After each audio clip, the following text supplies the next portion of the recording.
technology and the AR in specific is super important because it allows other modes of expression to be tangible.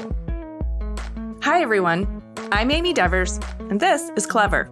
Today, I'm talking to co-founder and executive director of Kinfolk Foundation, Idris Brewster.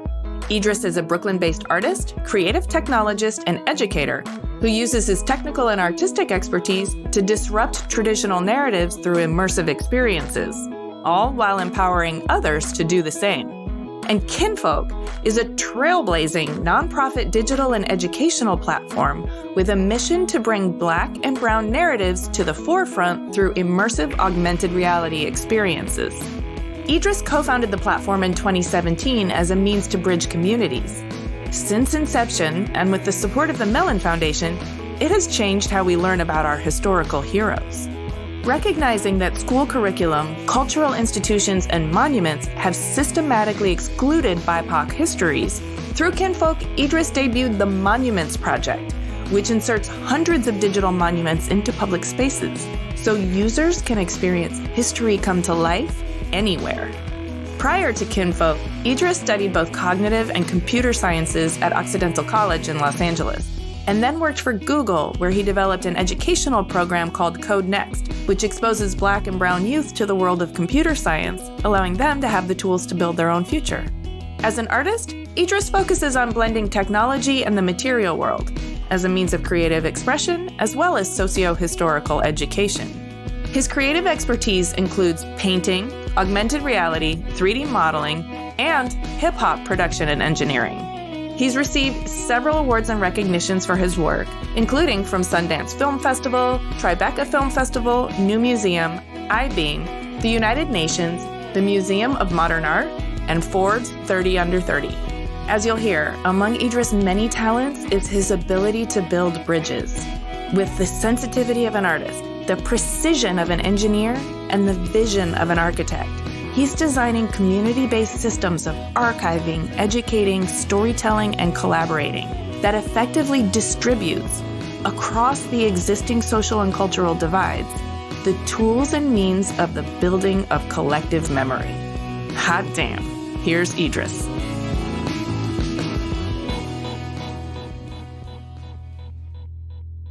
My name is Idris. I'm from Brooklyn, New York, born and raised.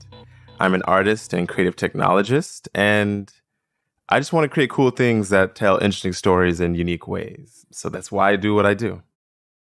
Well, you do it well, and you are creating cool things, and I can't wait to unpack all of that. But let's start by unpacking your youth. You said born and raised in Brooklyn, and I understand your parents were documentary filmmakers. Can you take us back there and paint the picture? Yes, my parents have done a lot, I guess, in their life. My dad's a doctor. My mom was a lawyer. And while he's a psychiatrist. Okay, everybody's on multi-hyphenate. Okay, wow. Multi-hyphenate. Everyone was on a whole multi-hyphenate. But my dad was always interested in film. A lot of his early films were fiction films focused on psychiatry, psychological thrillers. But they ended up creating a practice for themselves in documentary film.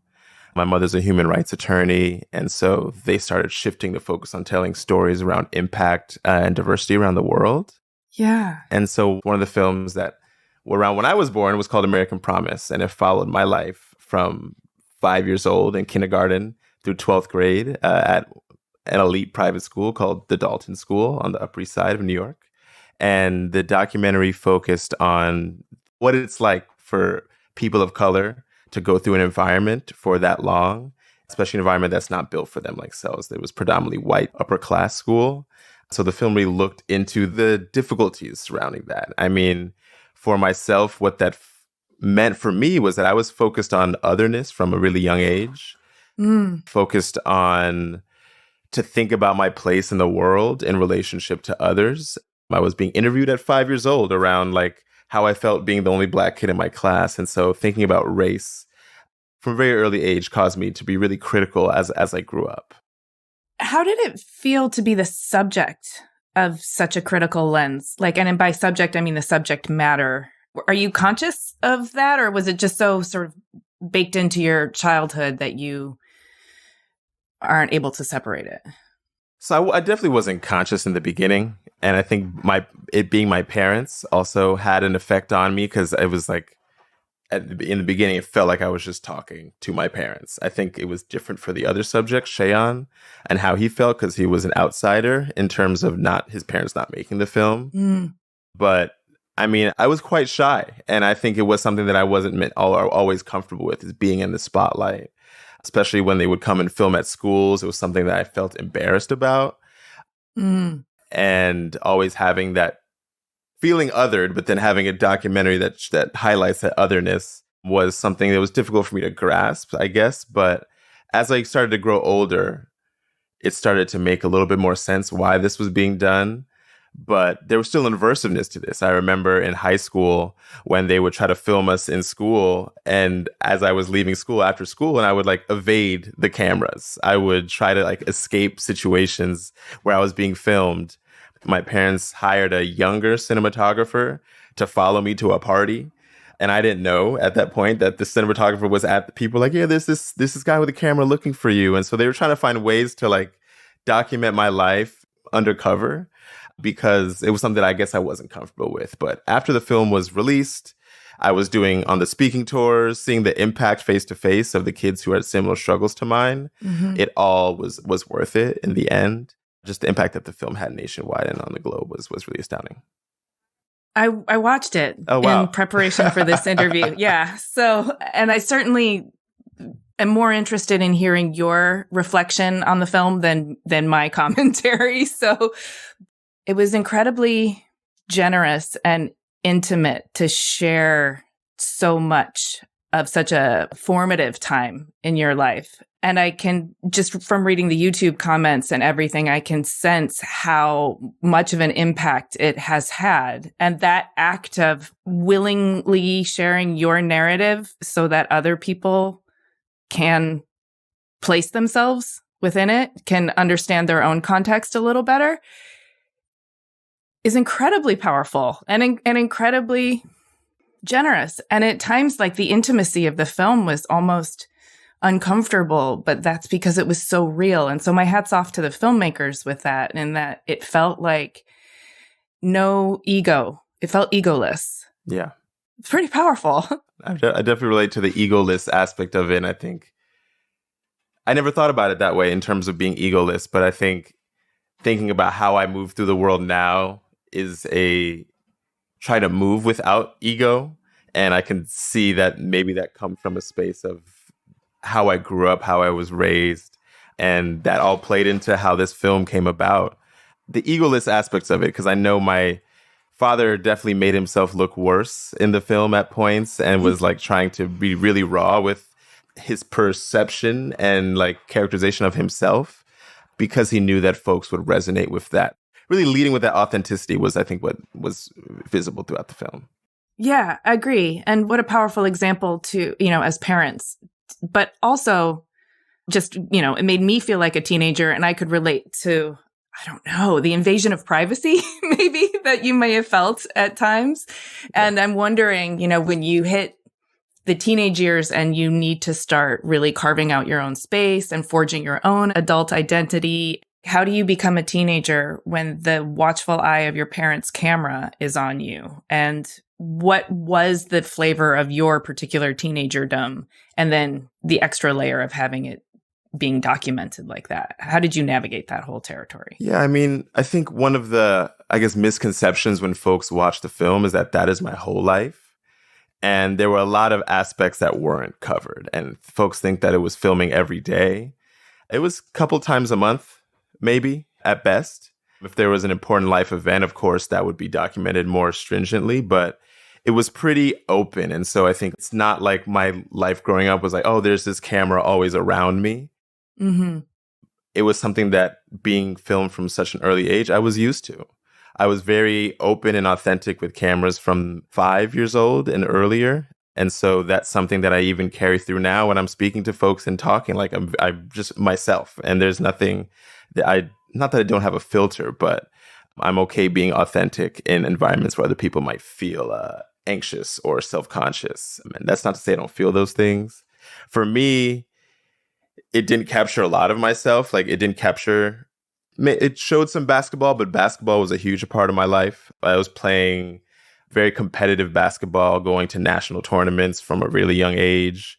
My parents also made a film on my basketball team at 12 years old, going to the nationals. It's called Slaying Goliath. So that's interesting. But I think when I got to high school, I think what it didn't cover was how into art I was, how all the different art classes I took, that was something that I definitely gravitated towards. I was taking theater, I was doing graphic design, I did woodworking, clay, painting, music. I was really into the arts and getting my hands really dirty. And that was not something that I think was covered. And I think I'm glad. I think there's a persona that the film portrayed. So there was a lot in my creative endeavors that I was really into that the film did not cover. Sometimes creative agency needs to develop in the incubators, like in the back rooms and in the places where you're free to explore and experiment without it being subject to scrutiny or anybody's questioning or judgment. So on some levels, maybe that's a beautiful aspect of having part of your story told, but not all of it, because there was still ample room for you to grow into your own person. So developing all of this material agency, creative agency, athletic agency, which is also very creative, feels really essential to who you are now. And I'm wondering how it informed your decision-making when you decided to go to college. Yeah. I mean, when I went to college, I think, which I'm sure a lot of folks from communities of color can understand, is like there was still a pressure in my head of I needed to do something that was deemed like professional, that was deemed successful. And so while I was into the arts, and my parents were artists, so they set a stage for what life could be like as an artist, they also worked multiple jobs while doing the artwork. And so for me, a concept and vision of an artist is someone who is sort of a multi-hyphenate that can, especially nowadays, it's a lot harder to make a living as strictly an artist. I think that was something where when I went to school, I was like, all right, what can I do that can set myself up? And that's why I was like, my dad's a doctor. Let me try to be a doctor. And I took a biology class freshman year, and I was like, no, that's not what I'm going to do. That's not really, that doesn't excite me. And I think there was something about going into cognitive science that was enticing to me.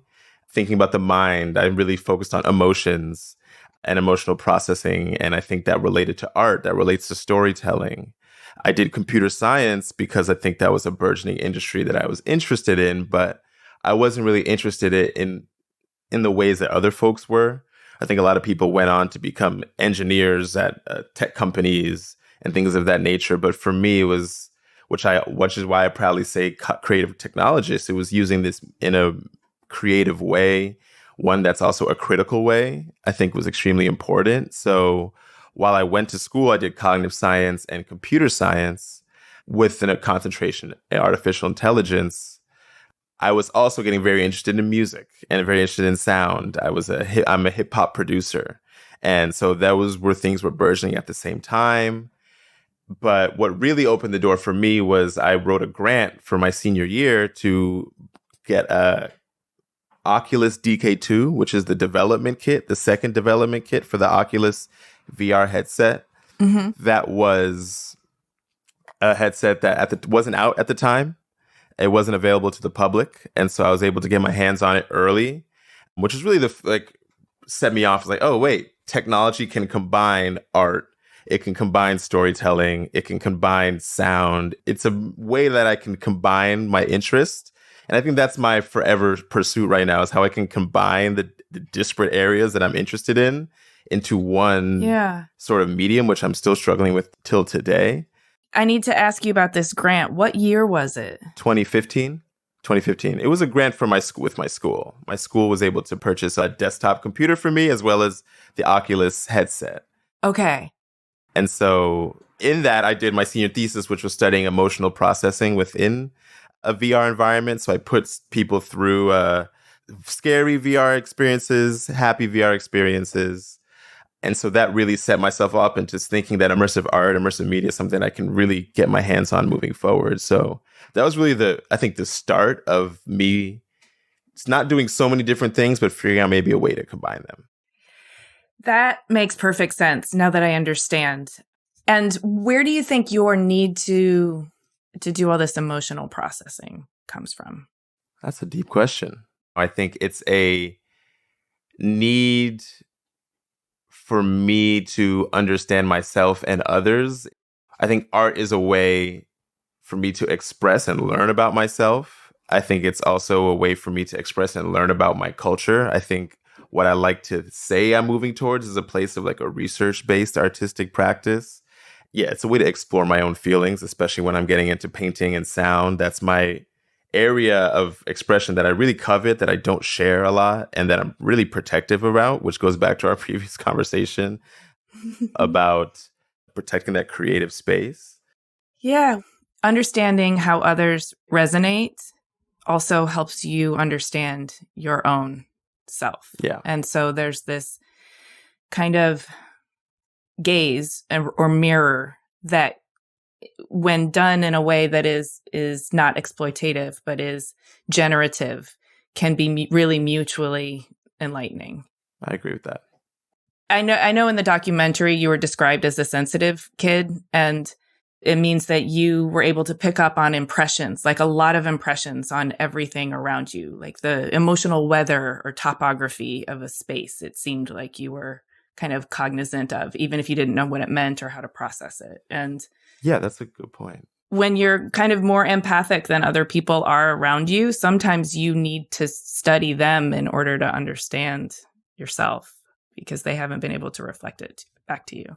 Yeah, I mean, that's a very good point. I'm definitely very sensitive to my surroundings, whether that is people, whether that's my environment, whether that is the nature that's around us. And so that is empathy, I think, has been subconscious for a lot of my life. And so the need for art to be the way that I can explore that and then connect with others, I think, is also a big part of my work, is to connect, collaborate, and share stories that can resonate.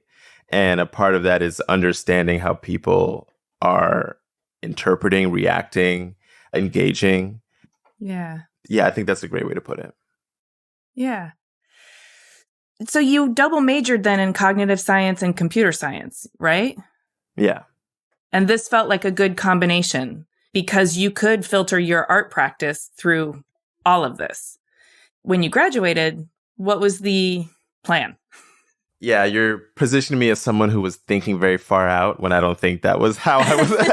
I don't think at the time that's how I was moving in the world. I was thinking very short term, which is something that I don't do now, but definitely that's how I was at 21 and 22. Sure. And I was interviewing to do a software engineering job at Google, got to like the final round. That didn't end up working out. I was talking to some startups about how to do that, but those didn't seem like it fit with what I wanted to do. I got an opportunity from my mentor, Errol King, to work at his incubator within Google. It was called CodeNext. It was a computer science program that provided Black and Latino middle school and high schoolers across New York City the ability to learn how to code through the lens of art. So it was a STEAM program. Oh. Where we taught AR, VR, we taught like music making through coding. We taught like visual painting and it's called processing, which is a visual coding language. So we taught them how to use technology through creativity. That's amazing. That's perfect for you. It was perfect. I want to take that class. Yeah, no, there was a bunch of classes. There was like after school programs every week, every day. And then on Saturdays, there was a whole leadership course. It was basically an advanced course where we taught them all the good things. And so that also set me on a couple paths. It allowed me, a part of my job was exploring and creating and then turning that into a course that we could offer to the kids. So I got to explore my interests.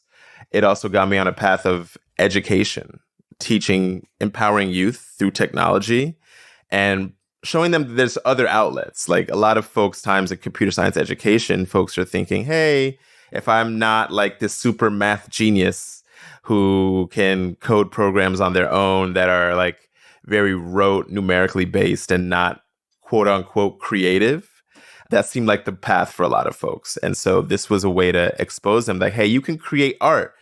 A lot of my students were painters, or artists. Like, hey, this is something that you can apply in your practice.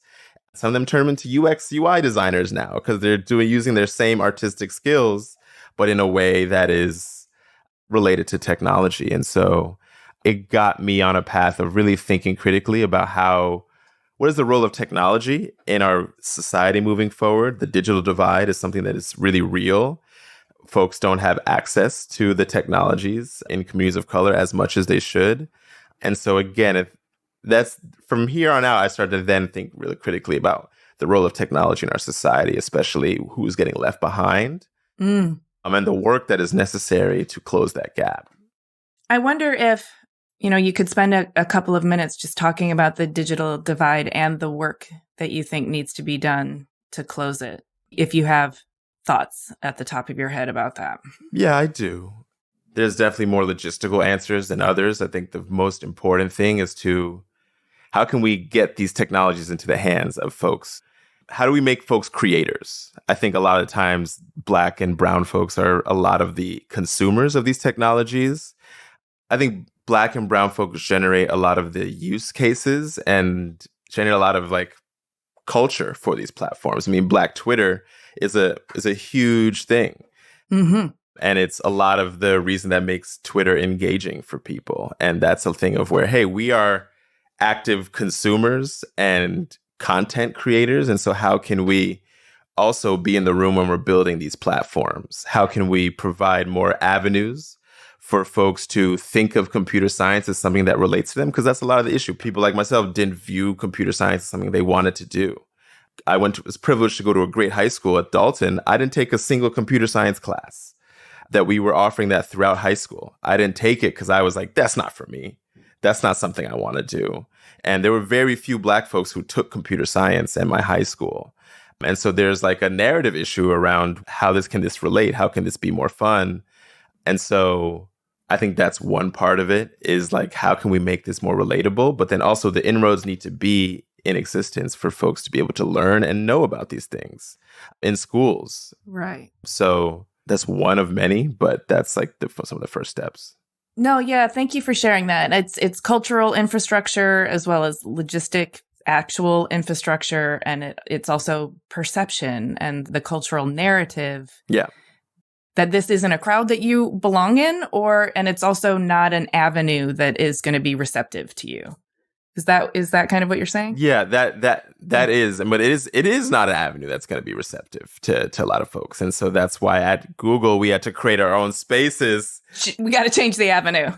Got to change the avenue, and I think it's becoming even more pressing now because a lot of the technology is influencing our lives more and more. Some people spend over 10 hours a day on their phones. Communicating with folks is online. That's shaping a lot of who we are in our lives. And so that's why, and especially now with AI, the technology is who is basically building it. And so if we don't have folks of color in these rooms, we're going to get the imperfections that we see and the inequities that we see in the technologies. Like you searching monkey on Google back 5 years ago, and it was bringing up Black folks, Black women. And then you see now the data that's existing within AI systems, it's not, there's a missing gaps in data that we have, or if it's around predictive policing, and then the predictive policing models are really reinforcing that Black folks need to go in jail because it's giving them high scores on recidivism rates because it's looking at the data of who was imprisoned in a very skewed and inequitable system where Black and brown folks are unjustly and in crazy numbers incarcerated. So there is a lot of work that needs to be done in these big tech companies in terms of who's building this and what communities are being considered. So the first step is at the youth and getting them involved and getting them on these career paths. But there's also some just larger shifts that need to happen. It sounds like Google Code Next was a really, really foundational experience for you, but also that it's attempting to address some of this stuff. Did you feel like it was an effective program? It is an effective program. We started in a small space on the second floor. Now has its own storefront on 16th Street in Chelsea. It's expanded to at least 5 other cities across the country. And when I was there, it was just New York. And then by the time I left it expanded to Oakland. And so it's continuing to grow, continuing to shift. And it was a foundational time for me because I got to explore my interests, got to really, I think that was a great thing about the job, and really kudos to my bosses of giving the space for me to explore myself and my interests and then be able to relay that out to the kids. And then a lot of the work was hands-on and during the day. So it was very great work-life balance. And so it allowed me to have an artistic practice outside of it that I was exploring. It allowed me to do different projects. And sometimes I brought those projects back into the classroom. And so I was able to found what I'm doing now while at Google Code Next. I mean, I love hearing you say that because I also feel like this is a clarion call to all employers. I feel like if everyone has this space and is allowed to bring their own curiosities back into the workplace, nothing but good can happen from that.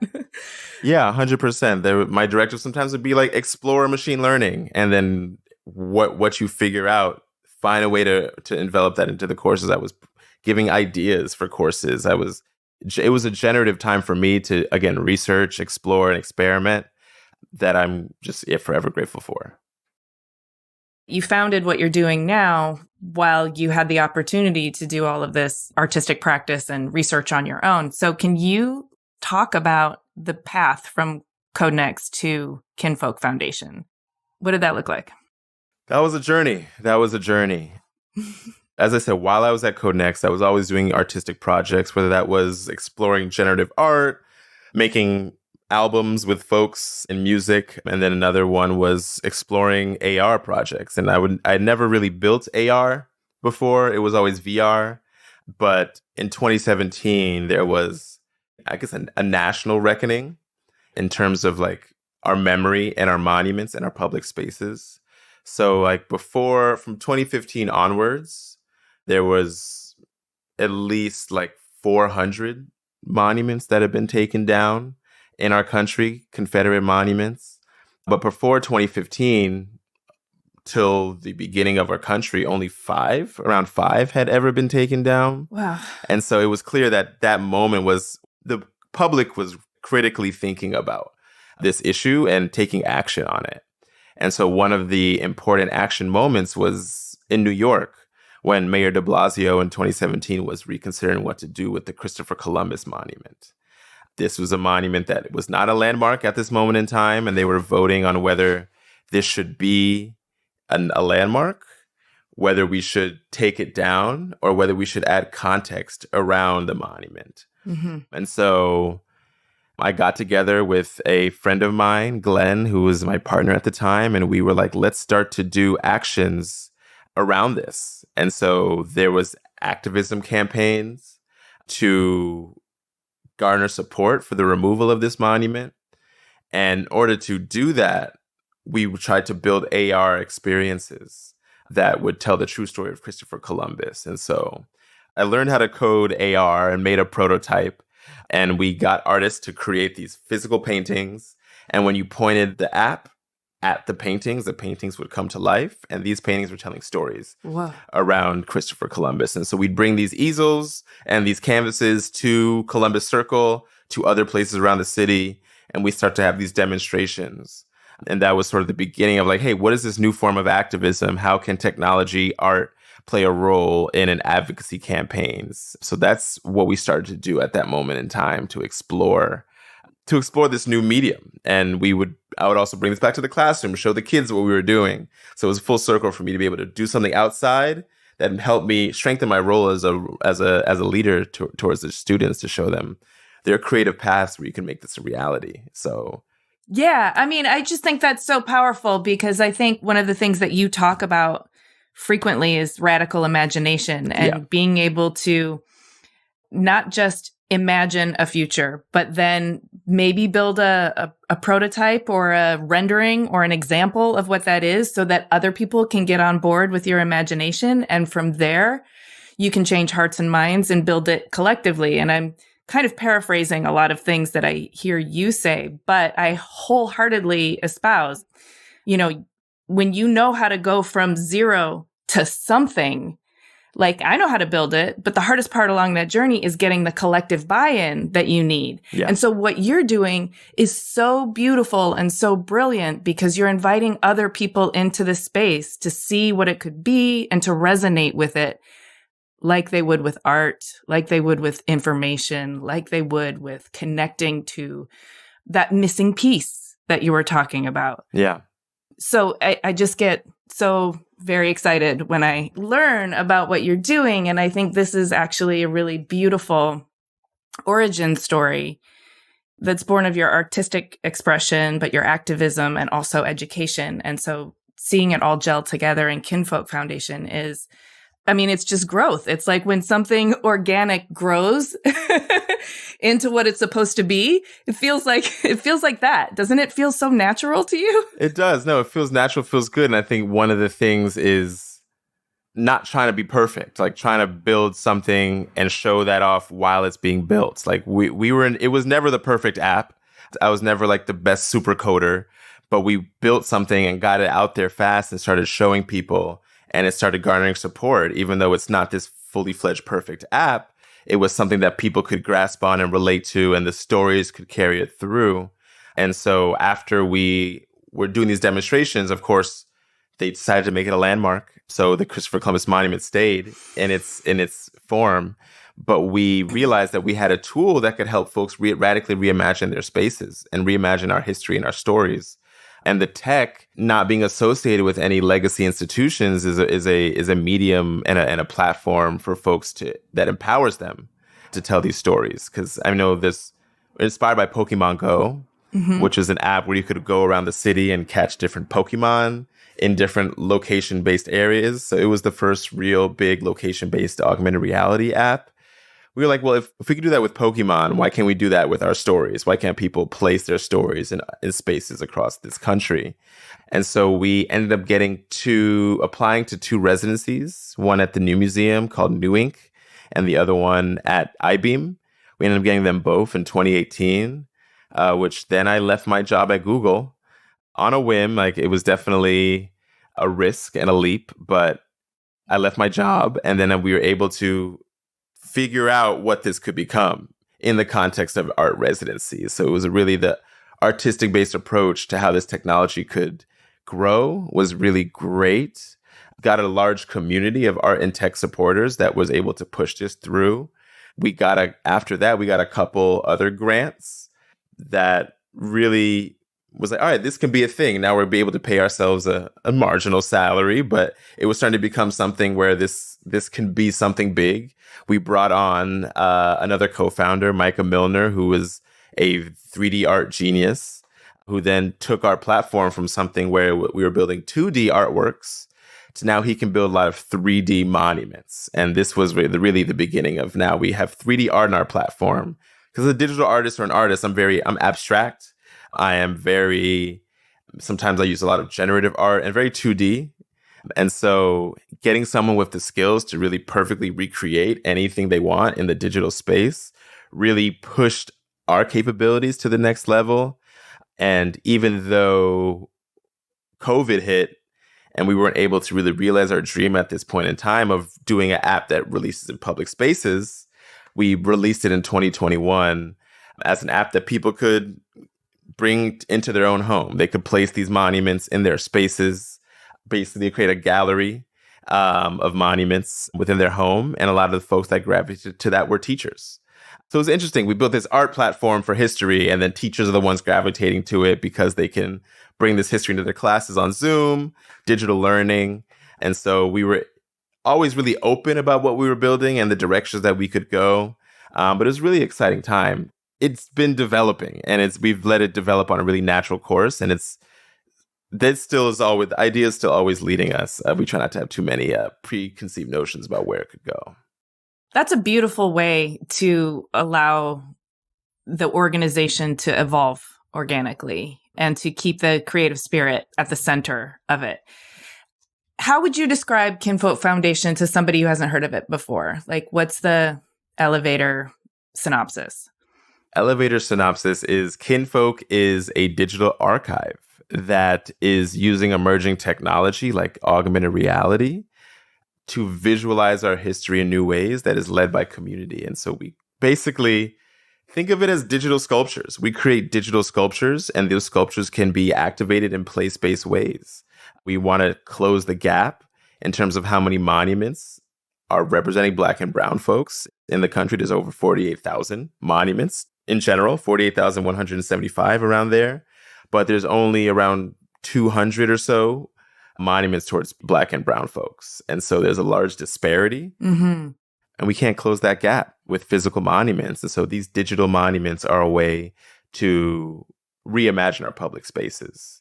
But if I'm explaining to someone they don't know, it's trying not to use words like augmented reality, but try to speak about it in terms that they understand is usually the goal.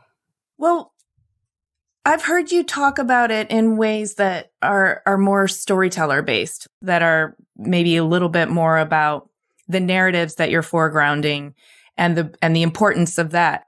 Yeah, I mean, the technology is just the vessel. Yeah. It's just the means to tell stories. And I say a lot of it's the African oral tradition is something that is centuries old.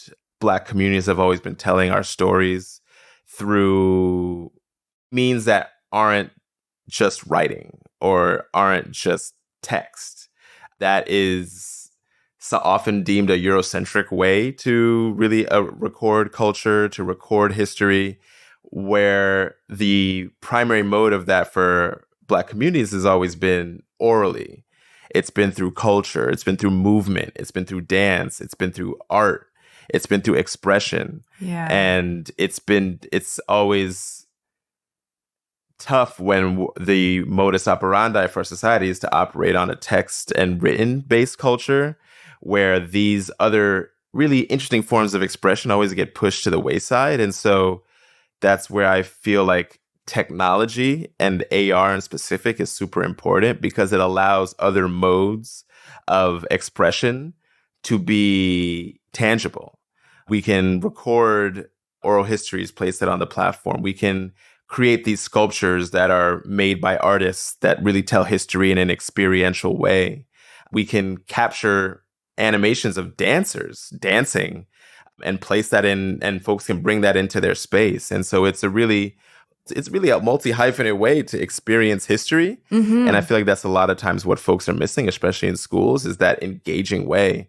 And then the final layer of that with AR does present is the ability to make that feel participatory, make it feel like you're in the history, make it feel like you're contributing.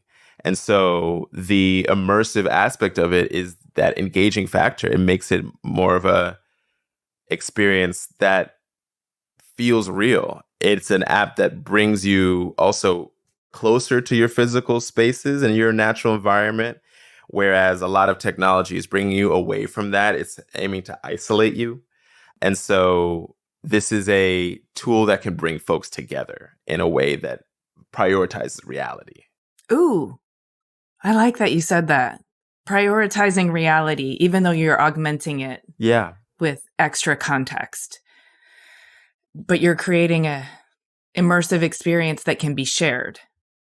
That can be shared, that can be experienced together, and that's built together. Yes. I think the way these monuments come to life is not just one person. It's a multitude of people. It's an artist communicating with the community to get their feedback, showing works in progress to people, having archivists, historians, educators work on crafting the narratives, and storytellers crafting the narratives around these monuments.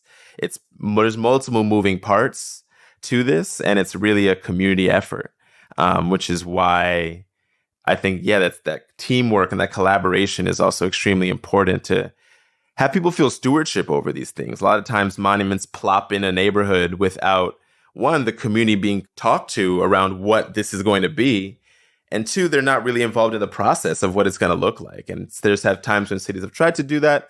It's gone bad. Just look at J. Marion Sims' debacle in Manhattan.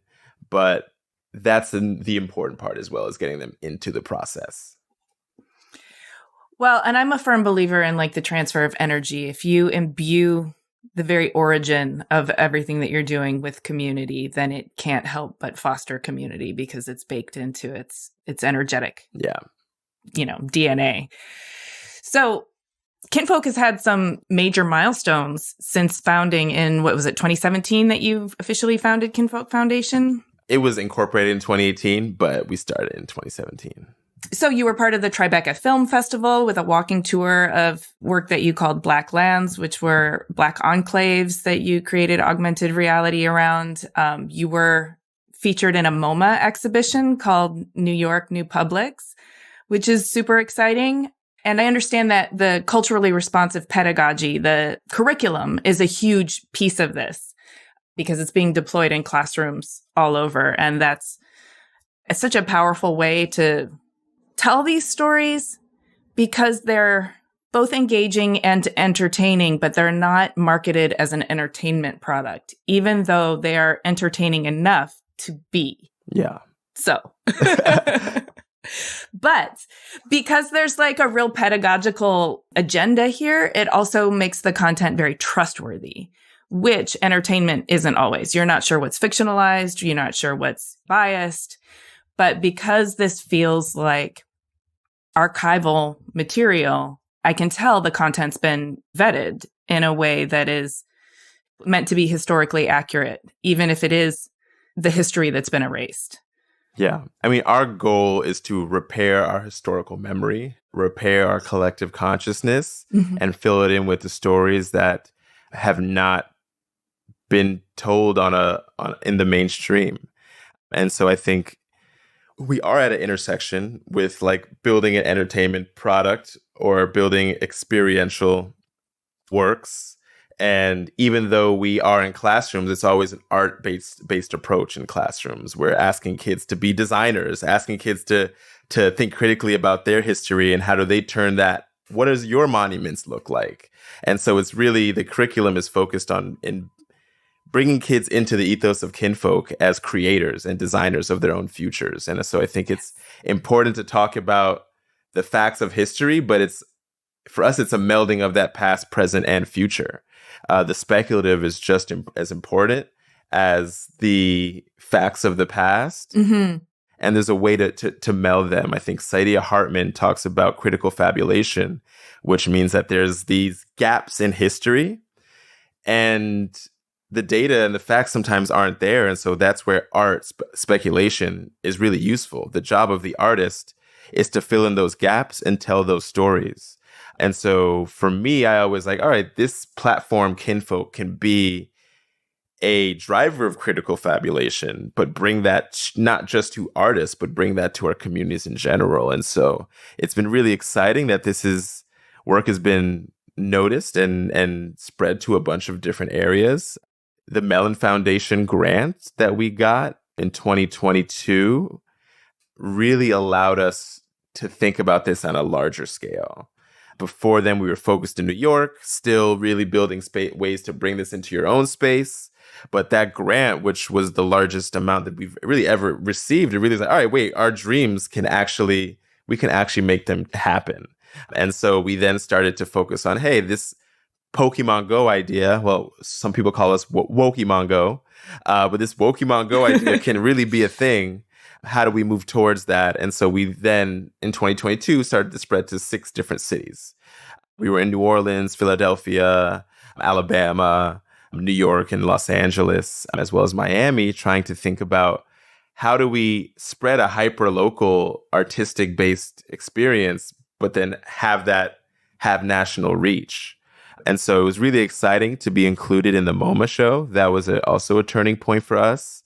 We were one of 12 artists and organizations chosen because all of us as a whole were changing the future landscape of public spaces in New York.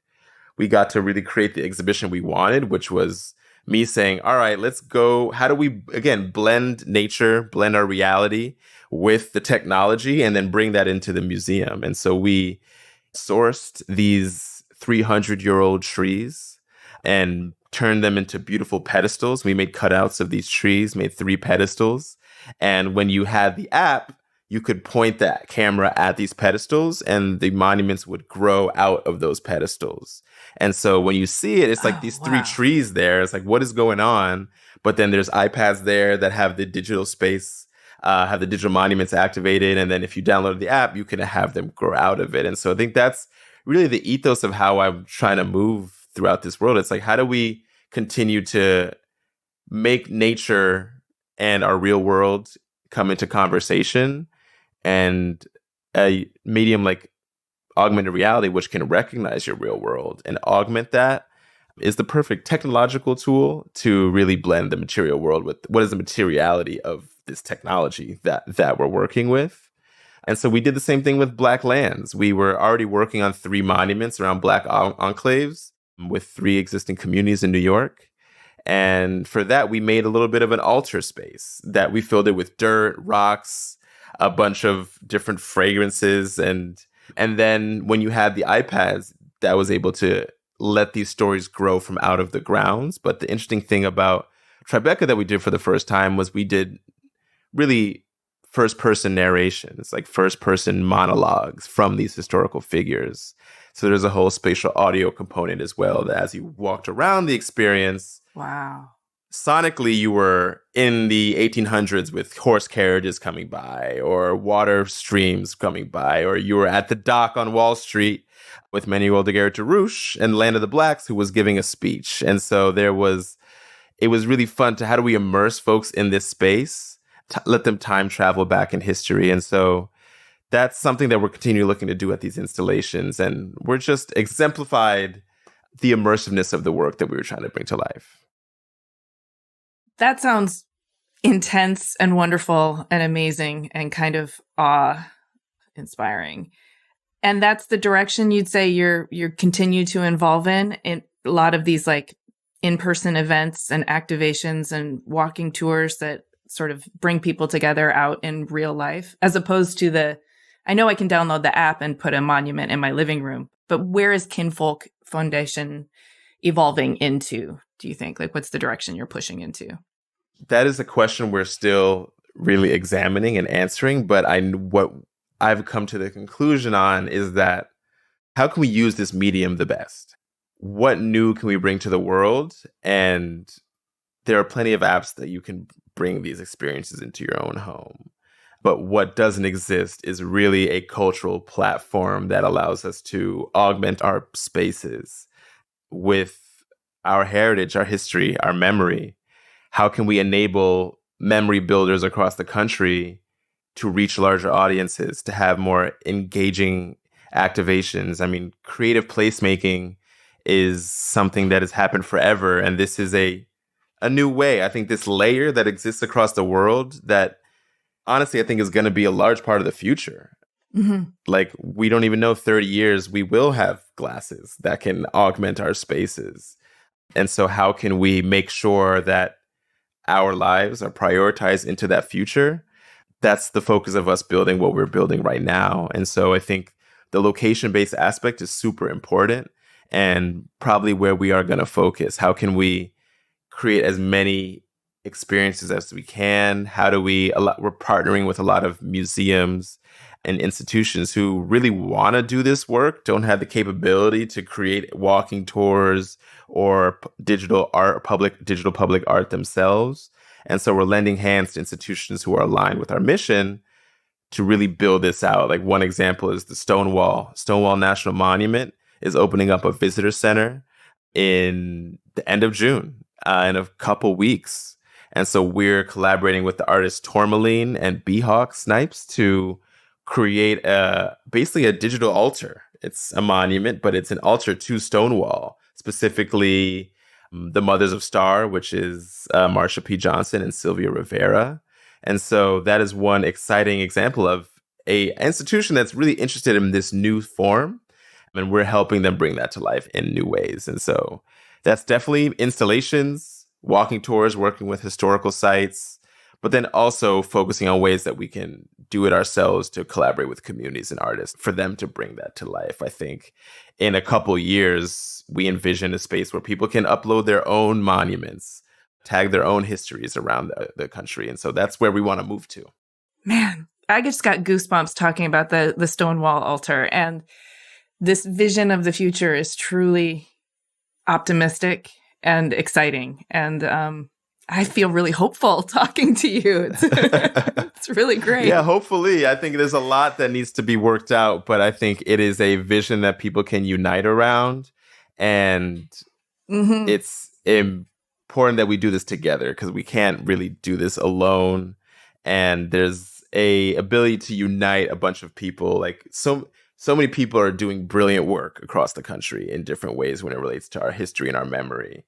And so how can we have something that can help build a movement, a national movement to bring this to life nationwide and globally? Because there's also global interest. This is it's not an issue that's just in America. Like, it's across the world. I want to bring it back to you personally for a second, because as you're telling me these stories and you're talking about memory building, I very much kind of hear your parents in all of this, both in the multi-hyphenate part, but in the generosity of documenting the personal story in order to share the narrative. And, you talked about your childhood and feeling othered and navigating that from a really young age. And I'm wondering where you would place that now, like in your current existence. How does feeling othered still feature in your daily life? And how does it interrelate with other states of community and belonging? Yeah, I think my life growing up was dominated during school by a really Eurocentric point of view, and that was the reality I was living in. And so that really caused me to not have a grasp on my identity sometimes, or to doubt my identity and my culture, because that's not the norm of what I was seeing every day outside of my home and my family, but majority of the time was spent in school. And so I think now I flipped it on the head, and it's like I'm embracing the otherness, and I'm building for, I don't necessarily view it as otherness. And I feel like that point of view of otherness was because of my environment at that moment in time. And now I feel connected to a community across the globe that I'm building for and with. And in terms of who I'm doing this for, it's for my community, and it's not really considerate of others at this point in time. Like, I feel like if we build for the liberation of the Black communities, I think that will trickle down to other areas and other people. And if we focus on those whose stories are undertold and focus on that energy of us together, that will translate. We don't necessarily need to, a lot of people ask me, like, why don't you talk about white history, which I don't really, Black history, white history, I think it's all a history. And we should avoid viewing it that way. But there's also situations of, why aren't you thinking about changing folks' minds who are Trump supporters, or try to figure out why don't you not change people's minds who aren't a part of your community? And I was like, if we make compelling stories and focus on building it for the right people, those will touch the people that it needs to touch. There's an example, and our app was banned from a school district in North Carolina in 2021. We were building a series of monuments with the city of Winston-Salem, which was a beautiful, great experience. But the teachers in this district were trying to bring Kinfolk to be brought into their schools, and the board sort of denied that motion because they were worried about the backlash that it would receive from parents. And so for me, it's like, let's build for us, by us, FUBU, and the rest will happen. And so there's not necessarily anymore a feeling of otherness, but a feeling of togetherness. And it's a duty to allow that togetherness to shine in all these different forms. And so it's also, I think, why the collaboration is a big key, because we want to do this in community and really break down the isolation that folks are feeling. And even though physically we might not be together, if folks are seeing the representation, they will receive that. I think we did the Tribeca, someone spent 20 minutes at our exhibition, which doesn't take more than 10 minutes. And she was tearing and crying because she hadn't seen the story of Sojourner Truth talked about in such a joyous way. And so there's also an aspect of, what are the narratives that can really bring us together? I think trauma is something that, while it does bond folks, that I think it is also divisive. It can be divisive, and it's not uplifting. And so we also like to, even though we're talking about really difficult topics, building with that joy and that imagination, and play as well is super inviting, and it's super great at making community and making people feel represented. So there's an identity piece of this as well, as like we want to be able to help people recognize that they are in community, which is why these stories are so important. I love everything. I love it all. It has been a joy. I've spent the last few days of my life just digging into your work and researching everything that you're doing. And it has been enriching for me just to spend my time doing that. Appreciate that. And becoming so inspired by what you can build with your imagination. And so thank you so much for sharing this time with me, for sharing your story with me, for the work that you're doing in the world, and for all the things that I'm excited to see come from Kinfolk Foundation, because I do feel really hopeful about what's on the horizon. And I just want to put as much wind in your sails as I possibly can, because it's fucking cool what you're doing. It's really cool. Thank you. Thank you for the good energy. Thank you for the good energy. I really appreciate that and appreciate the time of having me on. It was a pleasure talking to you. Hey, thanks so much for listening. For a transcript of this episode and more about Idris, including links and images of his work, head to our website, cleverpodcast.com. While you're there, check out our resources page for books, info, and special offers from our guests, partners, and sponsors. And sign up for our free Substack newsletter, which includes news, announcements, and more picks, and a bonus Q&A from our guests. If you like Clever, we could use your support. Please share Clever with your friends, leave us a 5-star rating or a kind review, support our sponsors, and hit the follow or subscribe button in your podcast app so that our new episodes will turn up in your feed. We love to hear from you on LinkedIn, Instagram, and X. You can find us at Clever Podcast, and you can find me at Amy Devers. Clever is hosted and produced by me, Amy Devers, with editing by Mark Zurowinski, production assistance from Alana Nevins and Anushka Stefan, and music by L1011. Clever is a proud member of the Surround Podcast Network. Visit surroundpodcasts.com to discover more of the architecture and design industry's premier shows.